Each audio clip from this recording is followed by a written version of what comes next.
grille de départ prend forme. Ça va aller vite. Seulement 60 minutes pour compléter la course.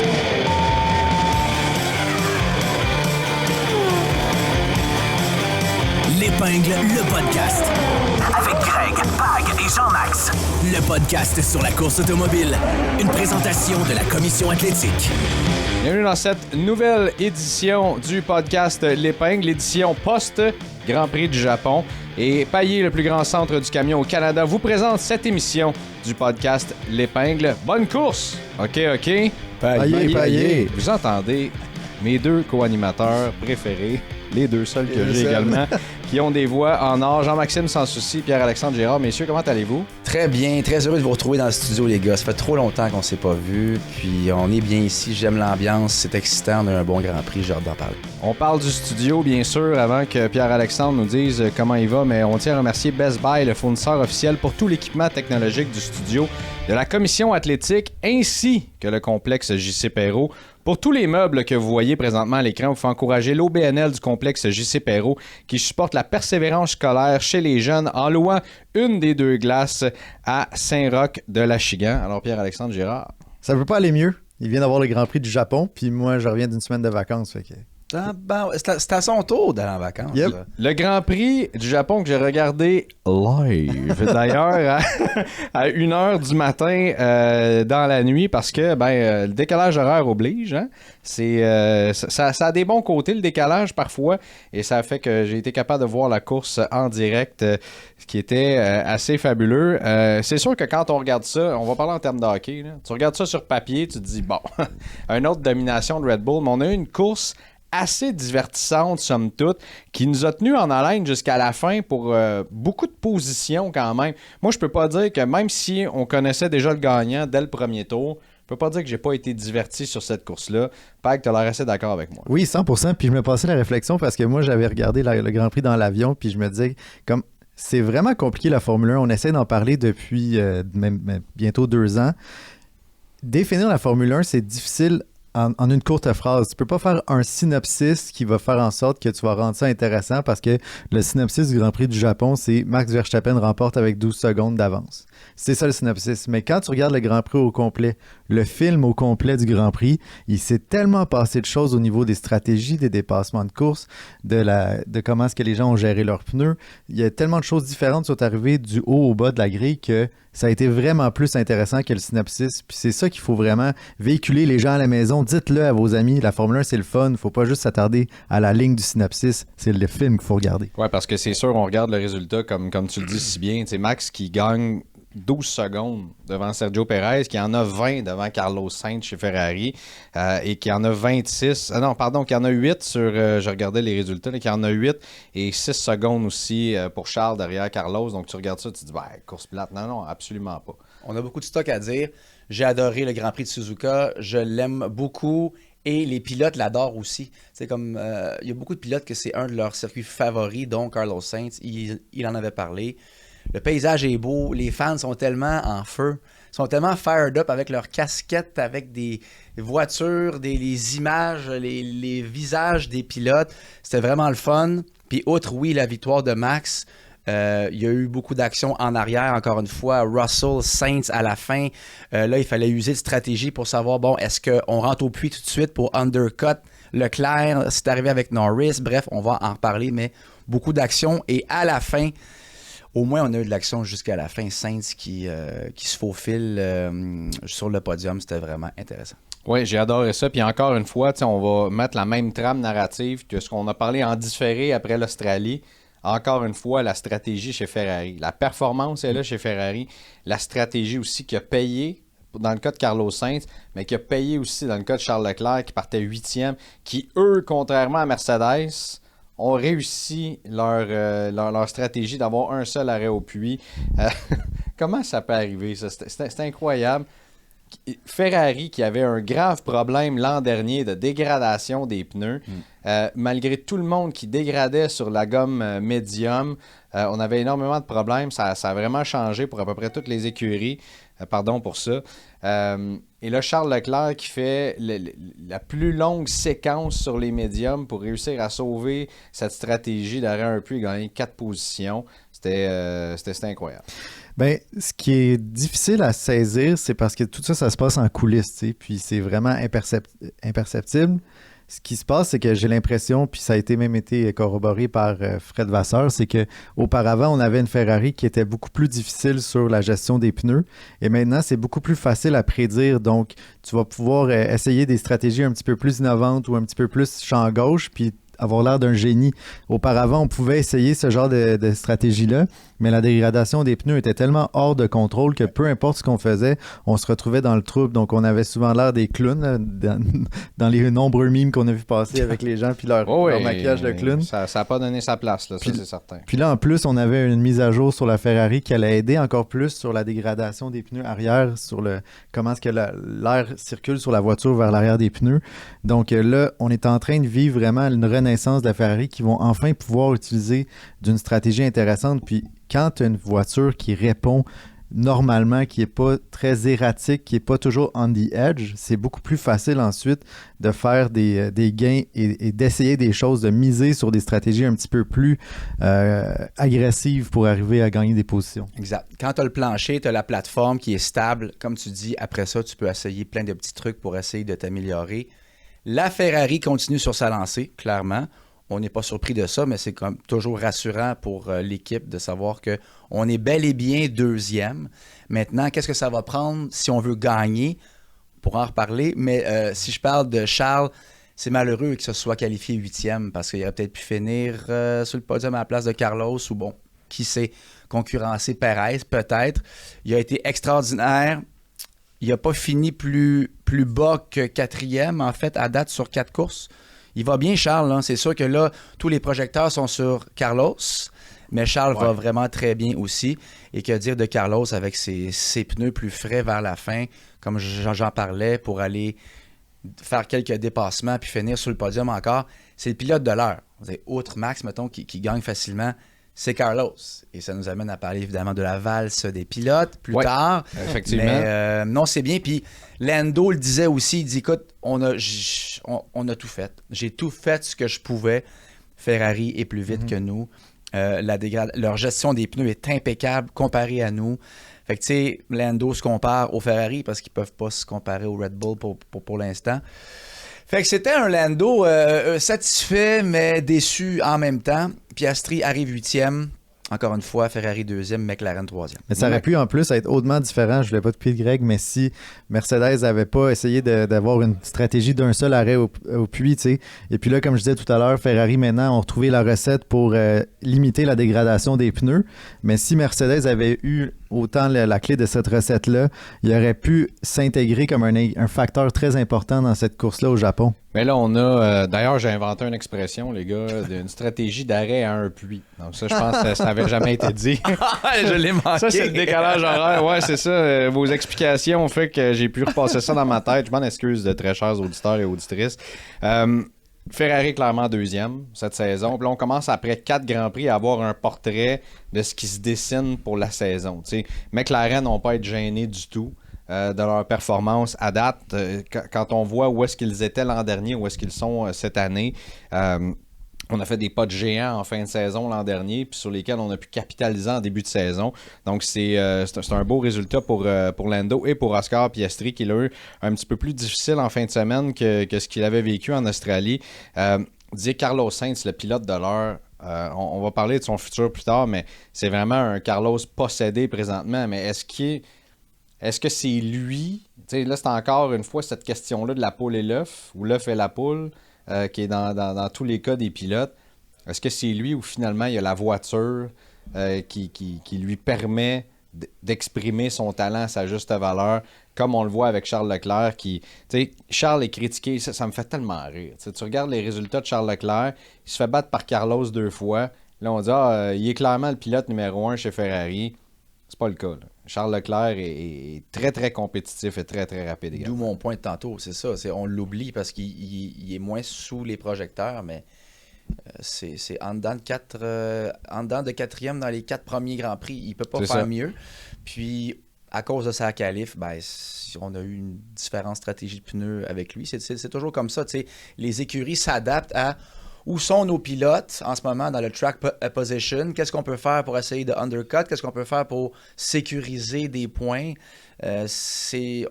On a rarement un parti pris pour un pilote dans ces situations-là. C'est arrivé avec Piastri et Norris. Là. Bref, Ferrari est en feu. Puis tu me disais McLaren, ils ont trouvé 1 seconde, 5 du premier Grand Prix à peu près au dernier. Ils ont eu un upgrade incroyable à Silverstone. Ils ont changé le plancher, ça a tout changé. Ça va super bien là, quand même pour McLaren. C'est Mercedes puis Aston Martin. Là. Ouf. Aston Martin va mieux. Et là, mettons le pavé dans la mort. Là. Mercedes sont moins rapides que 2 de leurs clients. Je veux dire, c'est quand même assez exceptionnel. Là. Et ça change tout le portrait dans la Formule 1 présentement. On parlera de mon oncle Fernand tantôt, Fernando Alonso. Je veux vraiment qu'on se garde un bon temps pour le transfert des pilotes. Mais, Toto Wolff qui montre des signes clairs de frustration présentement. Et on comprend pas la voiture. Le problème en fin de semaine, c'était... Et probablement que ce qu'on se posait comme question aussi en Australie et les Grands Prix précédents, que ce qu'on avait en simulateur, on n'est pas capable de le reproduire sur la piste. On a peut-être eu des réponses à Suzuka présentement. C'est la gestion de la température. La voiture réagit différemment à la température. Lewis a été très vocal là-dessus d'ailleurs en disant mais comment ça se fait que selon nos études, ce qu'on pensait qui allait arriver, que finalement la piste est beaucoup plus chaude que ce qu'on pensait, la voiture réagit différemment, ce qui a changé toute la stratégie en fin de semaine, Pag. J'ai l'impression que Mercedes en ce moment, il y a plusieurs facteurs, là. Il y a beaucoup de choses, il y a beaucoup de layers dans la réponse pour Mercedes. Toto Wolff, à la fin de la course, a expliqué quand même que Mercedes est arrivé au point 1 qui aurait dû arriver au Grand Prix du Bahreïn. Donc, ça leur a pris... Là, en ce moment, ils sont 3 courses en retard sur le développement de leur voiture. Ils auraient trouvé un baseline qui commence à faire du sens. Puis leur gros handicap, c'est en qualification. Un peu comme avec les Ferrari. En fin de semaine, les Ferrari avaient le même race pace, donc le même rythme de course en essai que les Red Bull. Donc, si on avait pu réussir à gérer les pneus pour les qualifications, à les mettre à bonne température, ce qu'on n'a pas réussi à faire, et dans le cas de Leclerc, probablement de ne pas manquer son tour en Q1, qui a fait en sorte qu'il n'y avait plus de deuxième train de pneus pour son deuxième tour en Q3. On aurait pu donc compétitionner probablement avec Red Bull, et puis là, ça a été vraiment un domino. La même chose pour Mercedes. Leur manque de gestion de pneus en qualification a fait qu'ils n'ont pas pu transposer leur performance en pratique dans la course. Donc, je pense qu'à partir de ce point-ci, quand on va commencer à mieux comprendre les comportements de la voiture avec peu d'essence à bord, on va commencer à avoir des écuries qui vont être beaucoup plus proches de Red Bull que maintenant. Et puis, je pense que tout le monde a un peu abordé la stratégie de McLaren. Souvenez-vous, l'année passée, McLaren, ils sont partis le championnat complètement dans le fond de la grille. Pourri. Ils ont trouvé un baseline qui convenait à la voiture et à partir de ça, ils ont fait des gains incroyables. Donc là, à ce moment-ci, je pense que tout le monde essaye de trouver le baseline qui va faire en sorte qu'on va pouvoir s'appuyer là-dessus pour bondir beaucoup plus loin. Faudrait trouver le baseline, là. Il serait temps. Puis... je pense que c'est ça, ils l'ont trouvé en fin de semaine, ces écuries-là. Oui, Russell, oui, c'est vrai. Bon, très bon point. Russell disait, bon, essayons de voir le côté positif. Les 3-4 premiers Grands Prix nous ont permis de voir nos faiblesses et de savoir sur quoi travailler pour la suite. Donc, c'est ce qu'il disait, effectivement. On semble avoir trouvé quelque chose. Puis, bien évidemment, on verra ce qui va se passer en Chine. Beaucoup de choses à dire aussi sur Mercedes. T'sais. Toto Wolff il mentionne, on a 70 points de downforce qu'on voit dans le data. On le voit, il est là, mais on ne le voit pas en course. Ça doit être absolument extrêmement frustrant. Les virages également. Les longs virages rapides, Mercedes déteste ça pour mourir. À Bahreïn, à Jeddah, je pense, du virage 5 au virage 10, il perdait 5 dixièmes. Tu sais, les longs virages super rapides, là, il perdait 5 dixièmes de seconde juste dans 5 virages. C'est énorme. Donc, encore beaucoup de travail à faire pour Mercedes, mais il y a beaucoup de points d'interrogation. Puis on verra en Chine ce que ça va donner. Peut-être qu'on va aller trouver une coupe de dixième là, puis se réinsérer dans le mix. Peut-être parce que là, 4e au moins fermement. Présentement, on est 4e au championnat des constructeurs avec 34 points. Aston Martin en a 33.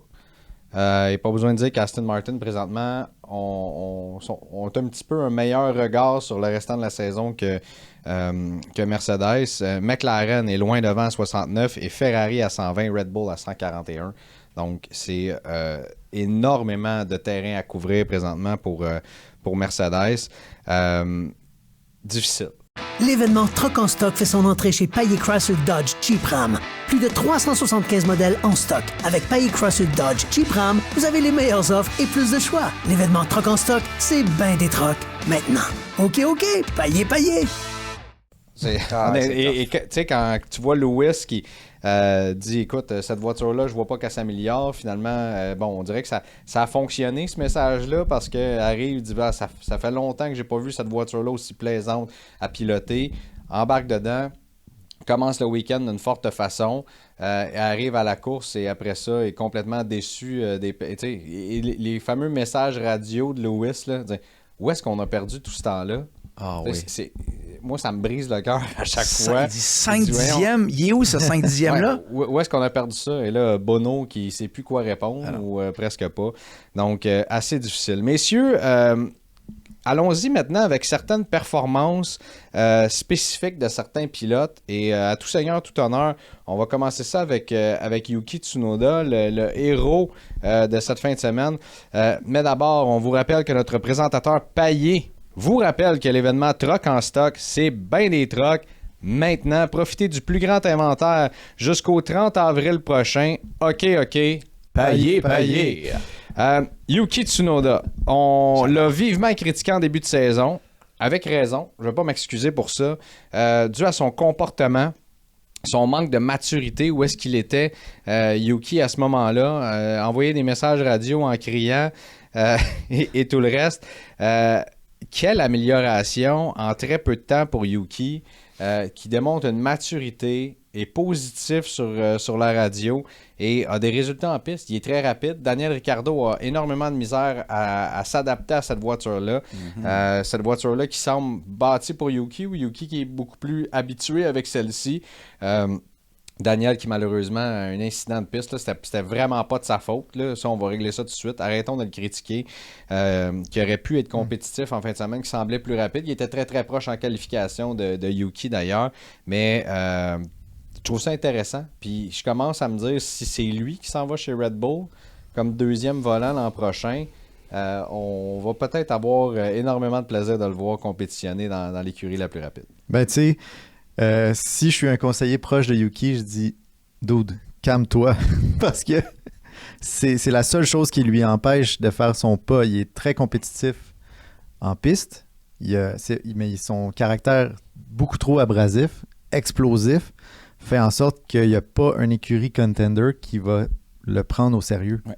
Donc, si moi je suis un conseiller proche de Yuki Tsunoda et même Helmut Marko, je dis écoute, tes performances en piste parlent d'elles-mêmes. Tu mérites un volant dans une écurie. C'est ceux qui lui ont déjà dit, surtout après son incartade ridicule avec Ricciardo, là, dangereuse même à la fin de Bahreïn ou Jeddah. Là. Donc là, le gros test pour Yuki, c'est le test de la longévité.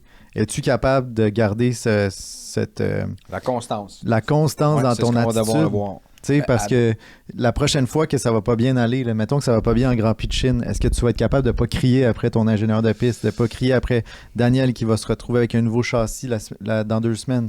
Est-ce que tu vas être capable de garder ton calme puis ton focus? C'est vraiment ça son grand défi. Il nous reste 20 courses à voir. Moi, je pense que là, selon moi, sa gestion d'émotions va s'améliorer. Tu n'as pas le choix, tu vieillis, tu matures. Tsunoda, pas le choix. Tsunoda, pas le choix. Oh. Et très fort, très fort. Pour ses performances maintenant en piste, c'est grâce à lui si RB est 6e, point barre. Là. Et je rappelle l'importance d'être 6e dans le championnat des constructeurs. On le sait très bien, les millions sont importants, puis c'est que grâce à lui pour l'instant.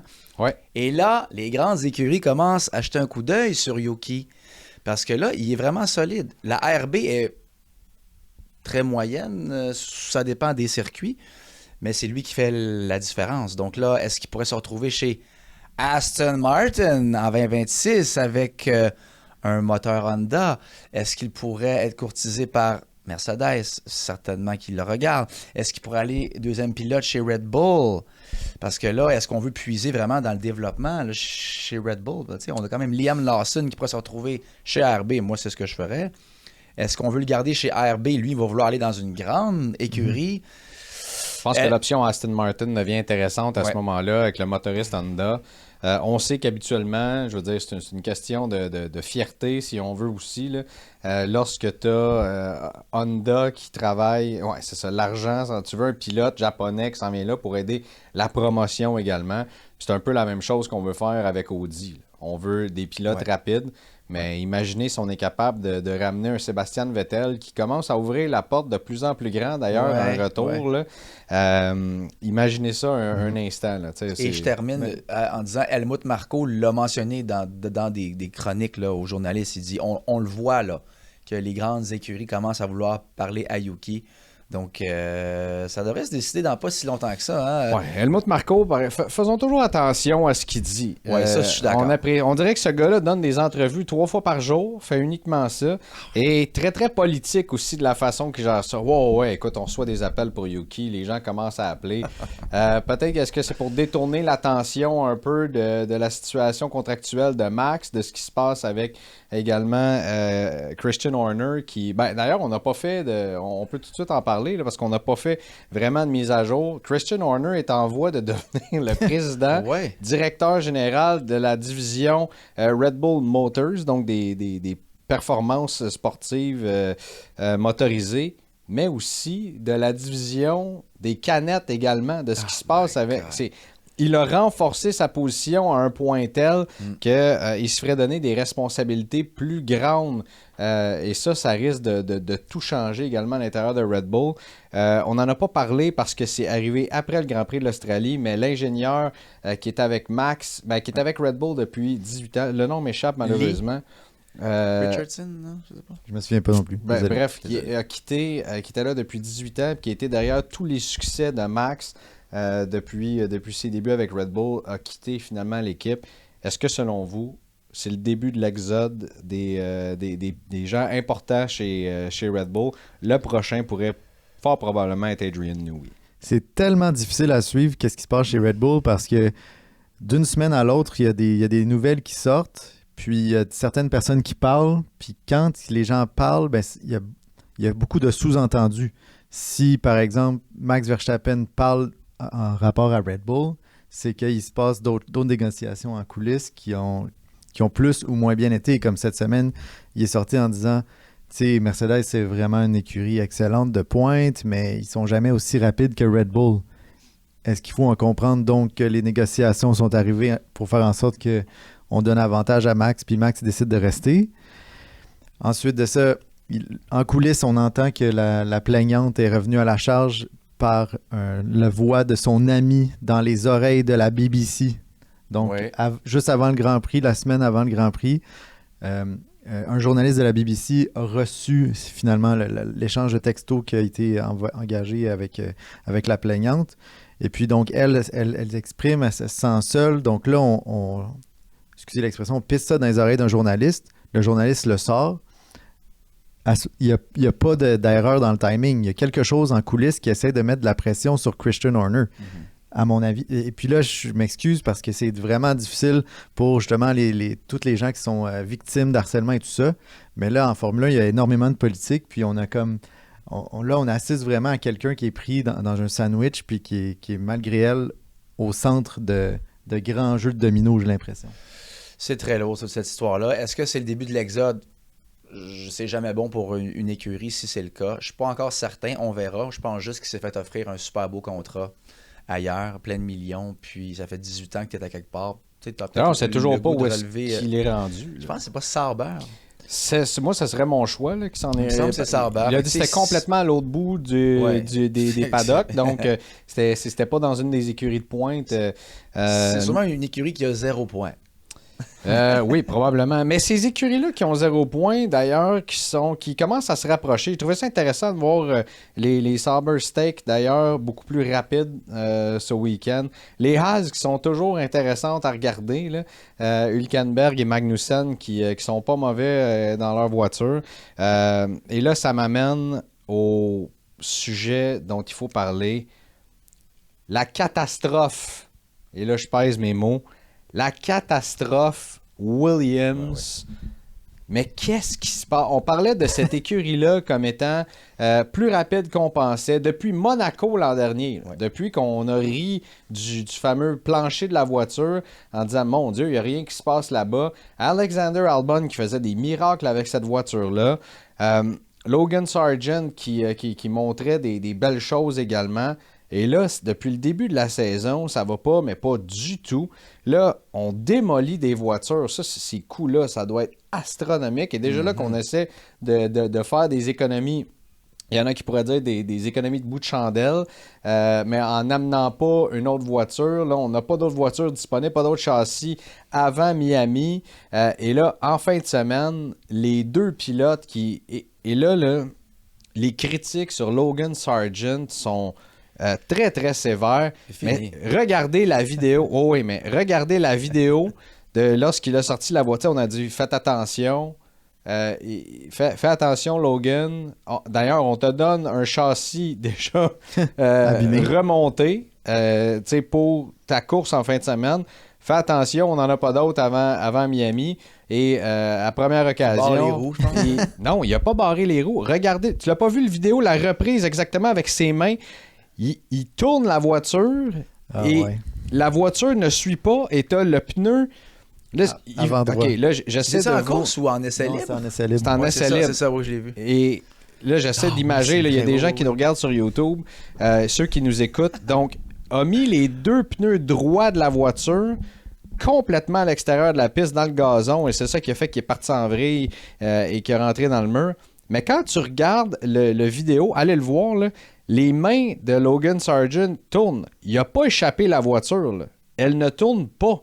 Et le pneu avant gauche est tourné vers l'intérieur et c'est la même chose pour le pneu avant droit qui est tourné vers l'intérieur. C'est comme si la direction de la Williams avait complètement lâché. Et là, tu as les gens qui disent Logan Sargent ne sait pas piloter, ne va l'échapper.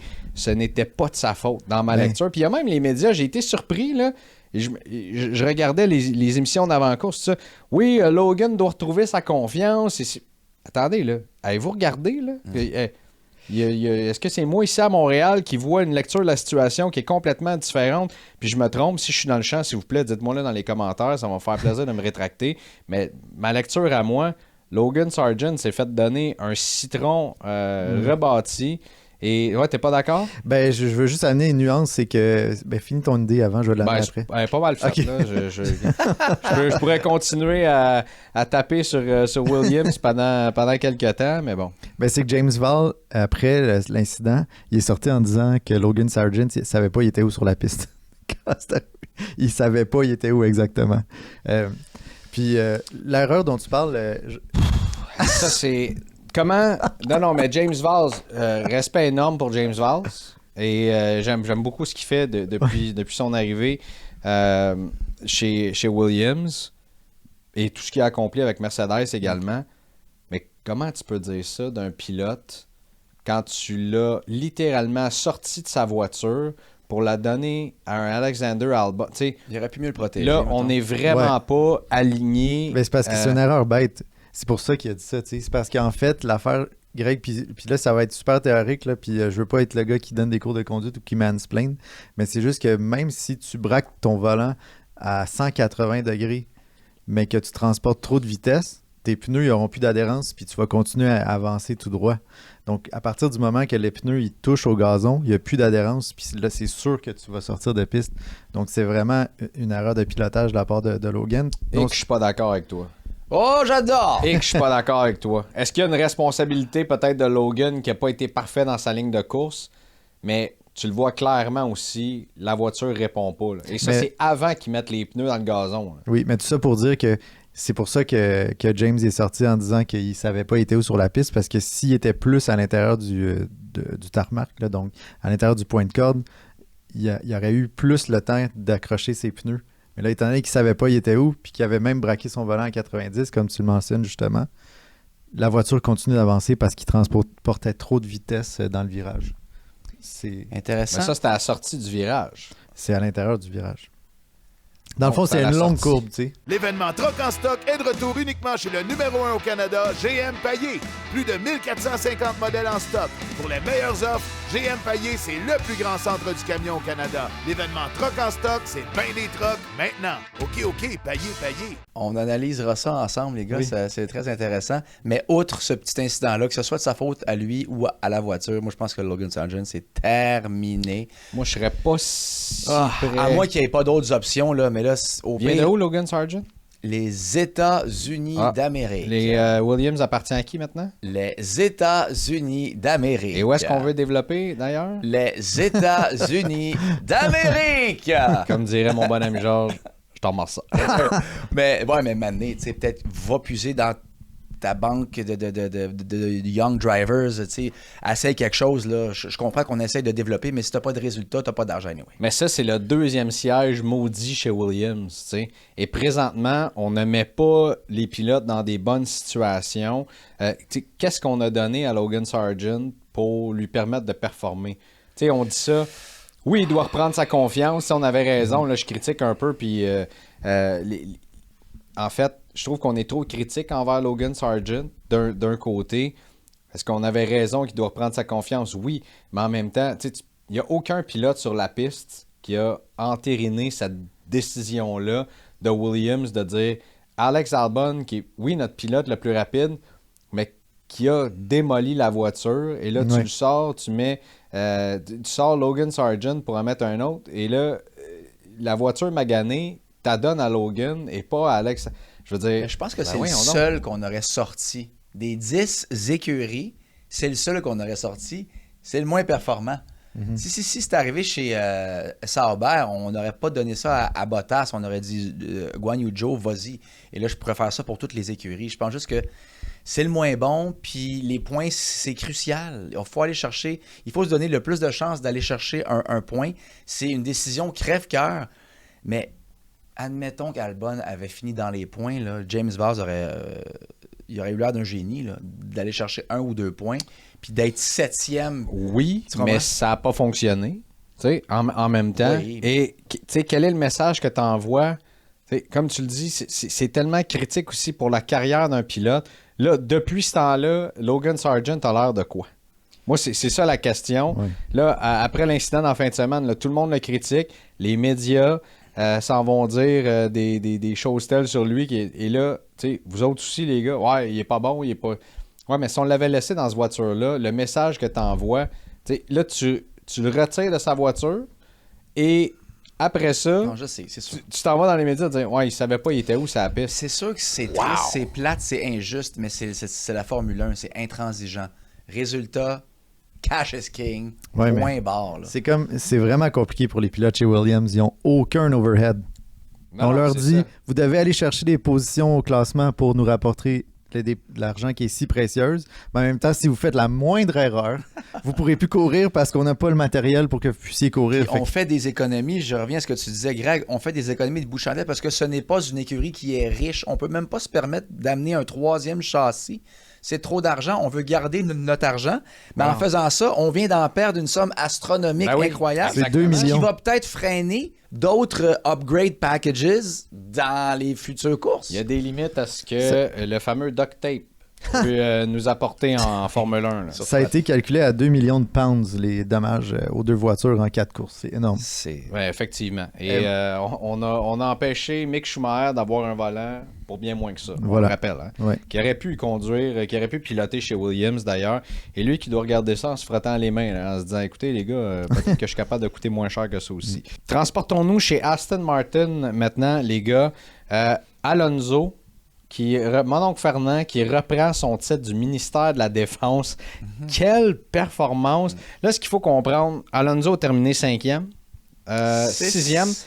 Alonso a terminé 6e devant George Russell et Oscar Piastri. Et George Russell, qui était beaucoup plus rapide que Fernando Alonso pour la fin de la course, mais a géré ça en ancien champion du monde, double champion du monde qu'il est, en utilisant le DRS à la Carlos Sainz, disons-le comme ça, en ralentissant jusqu'à 10 km/h pour juste permettre à Oscar Piastri d'entrer dans la fenêtre de DRS, profiter de cette aspiration-là et retenir George Russell. Bon, George a fini par dépasser Oscar finalement, mais était beaucoup trop loin de Fernando Alonso pour aller le chercher. Quelle performance de mon oncle Fernand en fin de semaine. Ben ça met une fois de plus parce que l'incident en Australie, là, à mon avis, c'est pas autant du côté de Fernando Alonso qu'on a voulu le décréter du côté des commissaires de piste. C'était vraiment un incident de course parce que de là... Avez-vous vu sa réaction d'ailleurs? Ouais, je veux pas trop en dire, je sais pas, probablement qu'on va me disqualifier du championnat finalement cette saison.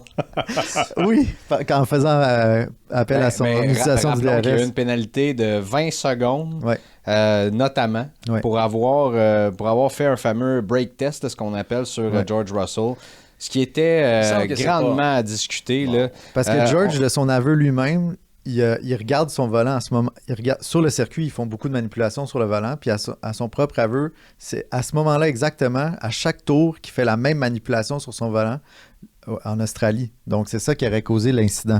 Il a juste dit ça après avoir blâmé Fernando pour tout ça et causé la pénalité. Queen George, là. Et le reste, là. On en a parlé, on l'a revu, là. C'est beaucoup trop sévère, cette histoire-là. Et on a vu, là, excuse-moi, Max avait eu quoi comme pénalité, d'ailleurs, quand il a clairement fait ça d'une ligne droite à Lewis? 0. Oui, et Alonso a fait la même chose à Jeddah, sur Lewis, en ligne droite, aucune pénalité. Fait que c'est un manque de... Il n'y avait pas Esteban Ocon qui l'avait fait sur Fernando, d'ailleurs, c'est ça? J'en parlais avec toi il y a 2 semaines. Combien de fois qu'on a vu des pilotes essayer de faire d'autres manœuvres ou de se tasser de dernière seconde ou de freiner? Pour moi, c'était trop sévère. Bref, je te laisse terminer. Non, mais on a puni la conséquence. Puis la conséquence, c'est qu'il y avait un bac à gravier à la suite en Australie, puis que Russell a capoté à cause qu'il n'y avait plus de pneus. Mais excusez, là, on n'est pas en Australie, on est au Japon. Mais, on est à Montréal, mais on parle du Japon. Oui, exact. Mais tout ça pour dire que Fernando est brillant. Puis là, lui, dans le segment tout à l'heure, quand on va parler justement des transferts, ça va être extrêmement intéressant de voir qu'est-ce qu'on fait avec lui. Parce qu'il démontre encore une fois qu'il a non seulement tous les atouts de pilote de pointe qui peut compétitionner dans une écurie de pointe, mais il y a encore l'esprit malin, vif et stratégique qui demande justement qui est demandé pour remporter des grands prix et même des championnats. Et à mon avis, Fernando permettre juste par son bagage et son utilisation de stratégique et des outils de la voiture et tout ça, de remporter un championnat dans une voiture peut-être sous-performante. Et on le voit justement avec la Aston Martin. Il fait des miracles. Il fait des miracles. Oh oui. Et justement, ça va nous amener à penser tantôt comment ça se fait qu'il boude Mercedes en ce moment.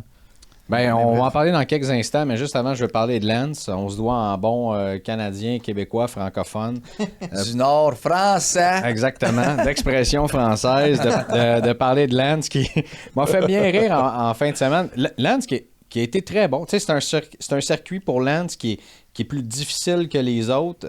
Historiquement, n'a jamais vraiment bien fait à Suzuka. Si vous avez entendu son message radio à la fin de la course, il criait littéralement et ça a fait réagir à peu près tout le monde sur la planète F1 en disant en ligne droite, on est vraiment dans une autre catégorie, on n'est pas là du tout. Ce qu'il faut comprendre, c'est que là, les gens qui vont regarder ça, ils disent « Ouais, Fernando finit 6e et Lance finit 12e. » Lance n'avait pas les mêmes réglages du tout sur sa voiture. On lui avait donné un réglage avec moins de vitesse de pointe. Là. Donc, dans les lignes droites, là, ça et un tracteur à gazon, c'était à peu près la même chose pour Lance en fin de semaine. Mais c'était très drôle d'entendre son message plein d'émotions avec comment je dirais, un petit pitch là, assez aigu. Un câble. Il était hystérique, il n'en revenait pas. Puis c'est frustrant pour lui parce que, tu sais, ça va être sa dernière saison. On en parle tout le temps de Lance, là. Moi, j'aimerais beaucoup qu'il performe davantage. Je trouve qu'Aston Martin, c'est une écurie qui s'en va comme en ligne droite et même Skyrocket avec leurs nouvelles installations. Ils investissent énormément d'argent. Lawrence Stroll qui veut attirer Newey, il y a toutes sortes de rumeurs. Il veut Max Verstappen. Bon, il fait ce qu'il veut. Il fait ce qu'il faut pour que Aston Martin devienne une grande écurie. Mais là, je sais que c'est son fils, mais à un moment donné, il va falloir qu'il amène un deuxième pilote qui est plus performant que Lance s'il veut vraiment être pris au sérieux, puis avoir des chances d'être élevé dans le championnat des constructeurs et même peut-être gagner le championnat du monde. Fait que j'imagine qu'il veut garder Alonso, qui est un vieux renard. Encore, on l'a vu rusé. Est-ce que Fernando va vouloir rester? Il y a eu une entrevue, Fernando. Mais là, attends, là, tu es en train de commencer un segment sans que je Excuse-moi, je m'emballe. Oui, en tout cas, Lance a de la misère, puis il va encore avoir de la misère. Puis il faut qu'il finisse minimum 10e dans les championnats des pilotes s'il veut avoir une chance de peut-être rester. Là. Ce qui est curieux dans le cas de Lance, c'est qu'il a complètement abandonné le côté de qualification, ce Grand Prix-ci, expliquant que les deux voitures avaient deux réglages complètement différents, comme tu as dit tout à l'heure, mais parce que Fernando, lui, avait décidé de donner un petit peu plus d'emphase sur la qualification, puis Lance, lui, d'avoir des meilleurs réglages en course, parce que de toute façon, Lance, au cours d'un tour, il est jamais super bon, sauf la fois qu'il est arrivé premier au Grand Prix de Turquie. Ouais. mais bref, tout ça pour dire que il s'est tiré un petit peu dans le pied avec ses choix de réglage. Ils ont quand même réussi à donner une bataille en piste, mais finalement à obtenir aucun point. En fait, les gars, vous lancez le sujet d'une très bonne façon. Le sujet des transferts qui va prendre pas mal tout le temps qui nous reste pour cette émission. Ce segment-là des transferts vous est présenté par Car Guru. C'est dur de savoir si vous achetez la bonne voiture au bon prix habituellement, mais quand vous achetez avec Car Guru, c'est pas le cas. Nous vous donnons une vaste sélection de véhicules, des évaluations et des avis impartiaux sur les concessionnaires. Faites le bon choix et commencez votre recherche dès aujourd'hui sur carguru.ca ou téléchargez notre application mobile. Les transferts. Là, commençons parce qu'on était dans le sujet avec Aston Martin. Est-ce que Fernando Alonso restera là? Une information de derrière heure qui est sortie dans les dernières heures, justement, parlant de la situation de Fernando Alonso. Il y a eu une entrevue, comme tu t'en allais le mentionner à la fin de la course en disant, voyant cette performance-là, il était très heureux de sa performance en fin de semaine. Il a dit, c'est probablement un de mes meilleurs Grands Prix en carrière, un de mes meilleurs week-ends en carrière. Et malgré ça, je suis à 45 secondes du gagnant. Avec son gros smile. Donc, il dit, je suis pas... Est-ce que pour moi, c'est très attirant? La réponse, c'est non. Et la journaliste lui a posé la question, dans ce cas-là, est-ce que tu voudrais t'en aller dans une écurie de pointe? Et lui a répondu du tac au tac, Mercedes sont derrière nous, alors derrière nous, voilà. Alors, c'est pas très attirant pour moi, ça non plus. Est-ce qu'Alonso restera là? Supposément, c'est ce qui est l'information de dernière heure, que les gens aimeraient mieux travailler avec un autre pilote, probablement Carlos Sainz, que d'avoir Fernando Alonso qui reste dans l'écurie. Alors, est-ce qu'on voudra payer ce qu'Alonso demande dès la saison prochaine? Et on a dit pour piloter aux côtés de Lance Stroll. Donc, ça ne serait pas la dernière saison de Lance du tout. On garderait Lance pour l'an prochain, encore une fois, probablement avant qu'il y ait un changement de nom ou quoi que ce soit qui arrive en 2026. Mais pour le moment, où pilotera Alonso l'an prochain? Est-ce qu'il pilotera encore malgré ses performances? On ne sait pas. Mais est-ce que c'est vrai que Mercedes était plus lent que Aston Martin en fin de semaine?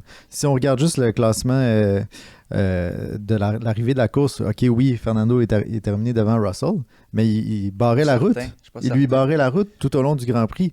Donc, imaginez Fernando inversé avec Russell, probablement qu'il réussit à dépasser Russell. Mais Fernando aime bien taquiner en espace. C'est pour ça qu'il a lancé une petite flèche. Il a quand même raison que il se fait 2 Grands Prix. Qui termine devant. Qui termine devant. Mais il a eu la pénalité en Australie, mais peu importe, il a terminé devant pareil. Oui. Je veux dire, s'il a terminé devant, ça devait être qu'il y avait plus de vitesse en quelque part. Il demeure la 4e meilleure voiture, entre guillemets, selon le classement, encore une fois, après ce Grand Prix-là. Là, maintenant, il va falloir rattraper McLaren. On verra ce que ça va donner. Écoute, Alonso, il a 42 ans. Faut pas l'oublier. Il va être encore vraiment bon au top de sa shape pour encore un autre 2 ans. C'est un pari à prendre quand même pour autant Aston Martin que Mercedes, que peut-être Red Bull. Je pense pas, mais bon. Max l'a dit d'ailleurs en fin de semaine que lui voyait pas. J'ai pas de problème avec Fernando, mais ça détonne beaucoup de ce qu'habituellement on fait en mettant de jeunes pilotes en avant chez Red Bull qu'on a développé. Et je pense pas que ça cadre avec la philosophie de la maison d'aller chercher un pilote de 42 ans. Là. Non plus. Puis est-ce que Alonso voudrait prouver qu'il peut battre Max. Max va prouver qu'il peut battre Alonso. Là, on veut pas de bagarre, puis on se rentre dedans, puis on joue au coq, puis c'est qui le mâle alpha, puis... Et aussi, Alonso, est-ce qu'il va vouloir aller se faire rincer par Max aussi pour finir sa carrière? Il pense aussi, mais en tout cas, bref, ça va être vraiment intéressant à voir. Mais je pense pas qu'il dirait non à Mercedes pour l'instant, s'ils sont intéressés à lui. Parce que selon les rumeurs et les articles que je lis, Mercedes serait en avance pour le moteur en 2026.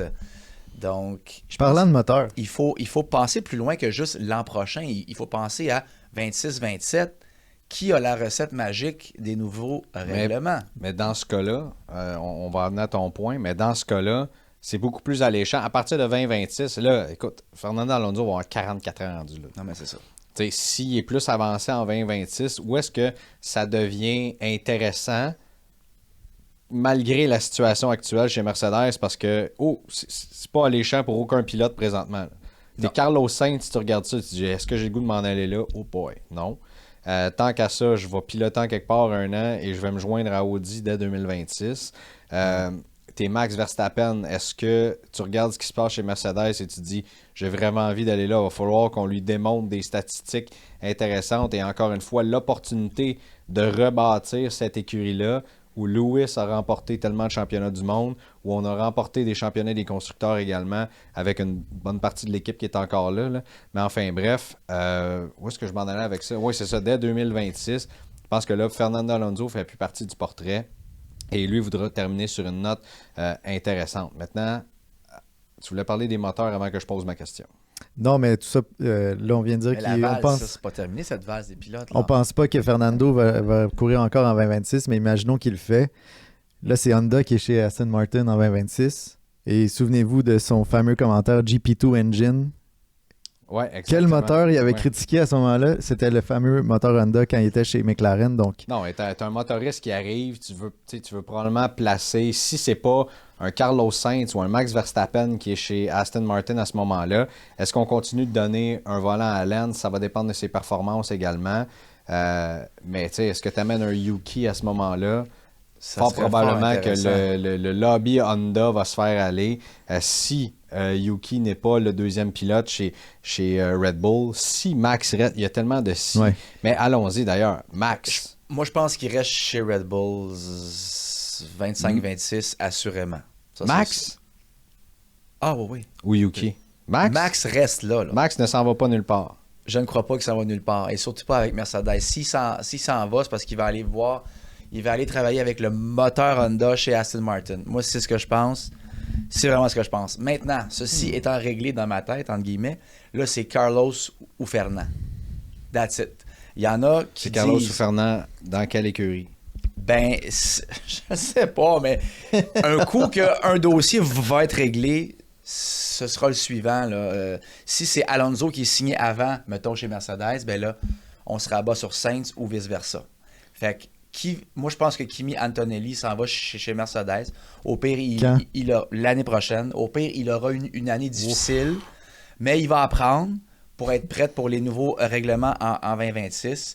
Et moi, je pense que si on monte des trucs intéressants avec Honda et tout ça, ça se peut que Fernand reste là. Puis pourquoi pas tasser Lance puis amener Carlos. Ça serait un duo incroyable parce que je suis convaincu que Lawrence veut bâtir une écurie championne. Puis à un moment donné, il va falloir qu'il peut-être... Je sais pas, peut-être que Lance aussi est tanné d'être mauvais. Fait que c'est mon cas. Je le lance comme ça. Tout peut arriver. Si Lewis est allé chez Ferrari, c'est mon opinion, OK? Là? Fait que, aujourd'hui, c'est ce que je pense. On verra demain. Pag? ben, si je mets ma lunette, puis je suis... ma lunette Ton Mercedes. monocle? Ton monocle? Je mets mon monocle Mercedes. Okay. Je suis pas confortable avec George Russell comme étant le leader de mon écurie. Moi non plus. On a revu encore en fin de semaine avec son dépassement sur Oscar Piastri. C'est de sa faute là, si Oscar il n'y avait plus de place en piste. Ouais. George s'est pointé le nez à l'intérieur du vibreur, puis le vibreur, il l'a tellement pris agressivement qu'il l'a complètement propulsé à l'extérieur du circuit. Fait que là, à l'intérieur des 3 derniers tours, George a mis sa course en danger une fois de plus. Et puis George, ça fait quelques fois qu'il nous montre que sous pression, il craque. L'action de George Russell. Ah oui, là, la fois à Singapour. On s'en souvient. L'action de George Russell qui est en baisse. Là. Ça, Complètement. Soyons sérieux avec ça. Il est là. quand même Alors, bon si- malgré une voiture poche. Là. Alors, oui, mais Continue. Il est correct. T'sais, rappelons-nous, là, Mais- rappelons-nous lorsqu'il était chez Williams, on se disait George est un des 3 talents les plus élevés sur la piste présentement. Et force est d'admettre que maintenant, lorsqu'il avait remplacé Lewis, qui avait la COVID à ce moment-là, il avait presque gagné. C'était le moteur qui avait sauté, je pense, ou les freins ou quelque chose comme ça. c'est qu'il avait fait une erreur puis il avait mis les mauvais pneus dans son arrêt au puits. Il avait mis un pneu médium alors qu'il allait en dur.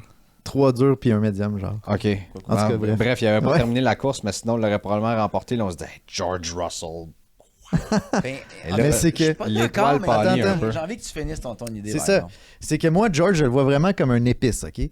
T'as ton repas principal, t'as vraiment une fondation solide. Curcuma, thym. Tu le fais. Mais là, justement, c'est comme un épice que tu mets par-dessus, puis, coudonc, ça rajoute de la saveur, c'est cool. Mais avant la saveur, ça te prend une base. Donc, pour bâtir une voiture en ce moment qui est un petit peu des problèmes gastriques, on va se le dire, ça te prend un pilote d'expérience, à mon avis. La chronique culinaire. Ben, c'est pour Fait ça que- que je vois pas Kimi Antonelli s'en aller Exactement. dans cette écurie-là du tout. Donc pour là, à mon l'instant. avis, là, les Mais respect, contenders... Jean-Max. Non, mais c'est le fun. Pas d'accord pantoute. C'est le fun. On a un débat. Fait que là, à mon avis, ça prend un Pepto-Bismol. Et je pense que ce Pepto-là, en ce moment, c'est soit Sébastien Vettel ou le Gaviscon Fernando Alonso. Pas d'accord avec Vettel. Je pense qu'il est fini. Je suis pas sûr qu'il est sérieux. Moi, je pense que ça peut devenir un... Je pense pas que Vettel est fini. Puis je pense que ça peut devenir un point intéressant. Fait que excuse-moi, Vettel Russell chez Mercedes? Oui, mais c'est juste Puis que... Alonso Sainz, qu'est-ce qui se passe? Ben, écoute, Il faut que tu te mouilles, là. Moi, je pense que Je me Sainz... suis mouillé. Le premier domino à tomber, ça va être est-ce que Max reste chez Red Bull? Et Max dit présentement, les plus rapides, c'est Red Bull. Oui, on le sait. Mais pour ton futur, moi, je vais continuer à répéter tout ça. Si tu restes chez Red Bull puis tu continues à gagner des courses comme ça par 30 secondes dans la même voiture, l'héritage que tu laisses à la Formule 1, à ta carrière, ne sera pas aussi grand que les plus grands du sport présentement, ceux qu'on considère comme les plus grands de l'histoire. Ça, C'est pauvre. j'en démordrai pas. oui. Donc ça, ce sera le premier domino à tomber. Le deuxième, c'est Carlos Sainz. Est-ce que Carlos Sainz veut s'en aller comme deuxième pilote chez Red Bull? Oui, tu as la voiture la plus rapide, mais là, tu viens de te faire le coup 2 fois, et par 2 fois, on a choisi un autre pilote que toi, comme étant le plus rapide. Lando Norris chez McLaren et par la suite Charles Leclerc chez Ferrari. Donc, je veux dire, si on a vu, on a signé Charles avant d'amener Lewis. Là. Fait que si on pensait que Carlos Sainz était vraiment le pilote le plus talentueux, la voie du futur, on n'aurait pas renouvelé Charles Leclerc et on aurait été avec Carlos et Lewis. Ça aurait été le cas à ce moment-là. Donc, est-ce que lui, dans sa tête, se dit, je vais aller jouer le même rôle chez Red Bull à côté du gars le plus rapide sur la grille, le champion incontesté des temps modernes?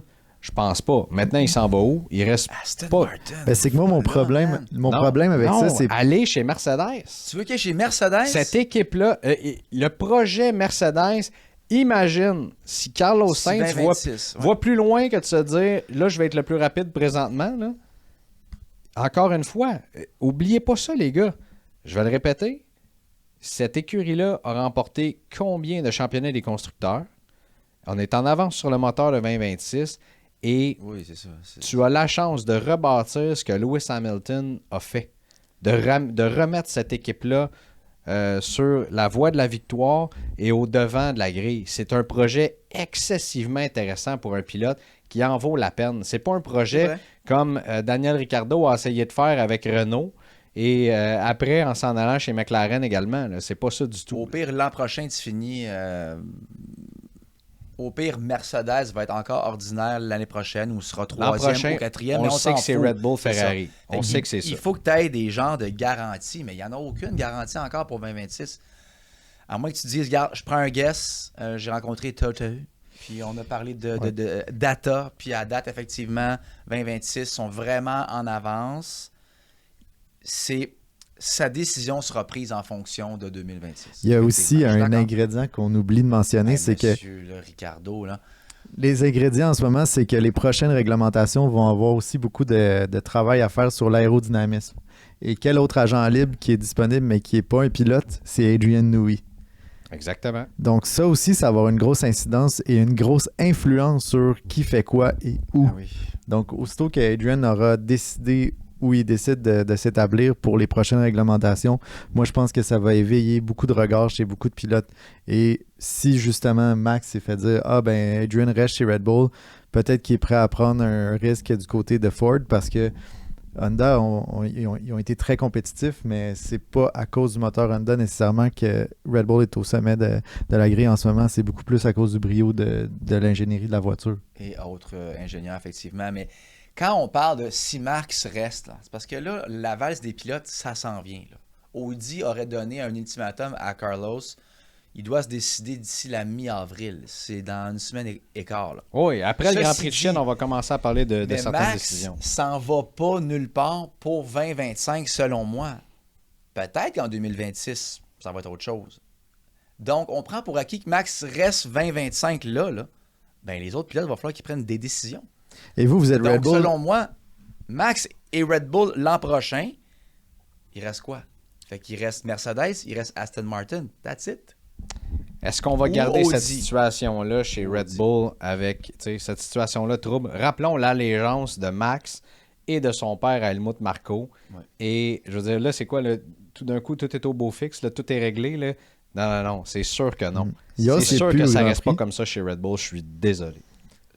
OK, d'accord. Ben, je suis pas désolé. Je veux dire, ce sera cette situation-là qui va arriver, mais mon opinion de la lecture de la situation qu'on a, c'est pas parce qu'on n'en entend pas parler depuis les derniers jours que tout va bien Si présentement. Marco s'en va, Max le suit. Fait que là, En moi, fait, là, c'est je Max pense qui va s'en aller en quelque part et Marco va le suivre, c'est certain. Il va aller à Aston Martin. Là. C'est ça qui va arriver. Imaginez si Lawrence Stroll ramasse Helmut Marko, Newey, puis Max. Il a l'argent pour le 2026. faire. Il a l'argent. La dingue! Ça serait fou. Pag, tu voulais dire en terminant? Non, ça pue d'intérêt, désolé. Ah bon? Tu vas finir le show de même? Non, c'est pas que je veux notre pas faute. finir le show de même, mais c'est parce que...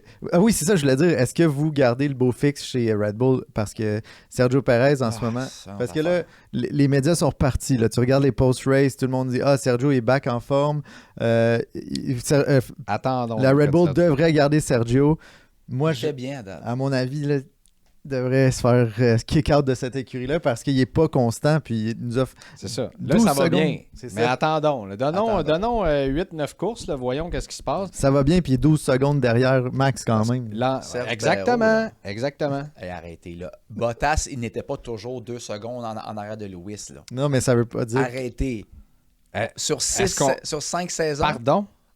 Certains. Pardon. Je pense que je vais me Là, claquer toutes Oui, les je vais t'inviter classements en 5 à ans. faire des recherches maintenant et de me revenir là-dessus, s'il vous plaît. C'est ton devoir jusqu'à ce qu'on se non. parle dans 2 semaines après le Grand Prix de Chine. Parfait. Qui était le meilleur coéquipier entre Bottas, Oui, c'est Bottas, c'est correct.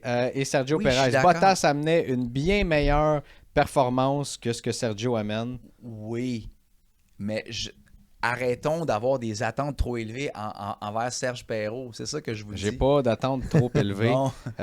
Si c'était on Carlos, si c'était Fernand, que- si c'était Lando, si c'était Charles, ça serait autre C'est chose. que là, Jean-Max, là, mettons, dans la semaine prochaine, dans 2 semaines au Grand Prix de Chine, Ferrari devrait être beaucoup plus proche par la nature du circuit. Si Sergio met 2 roues à l'extérieur de la piste et qui n'est pas dans le fight en avant-plan, c'est là que tu vas voir encore une fois à quel point Sergio n'est pas la meilleure personne pour Mais être dans ce ceci ballon-là. dit, je suis d'accord avec vous. Là. Moi, j'irais chercher ou bien Yuki ou j'irais puiser à quelque part d'autre pour amener un meilleur pilote que Serge Perrault. Serge Perrault. Messieurs, merci D'accord. beaucoup pour cette émission. Merci à tout le monde qui sont à l'écoute, soit sur les ondes radiophoniques à BPM Sport, soit sur les plateformes différentes de podcasts que vous offre la Commission athlétique ou encore sur notre chaîne YouTube de façon visuelle. On se reparle dans 2 semaines suite au Grand Prix de Chine. D'ici là, faites bien attention à vous. Merci encore à notre présentateur Payet et bien sûr à Car Guru, JC Perrault et Best Buy également pour toutes ces belles commandites qu'on a. On vous adore. Passez une excellente semaine. À très vite.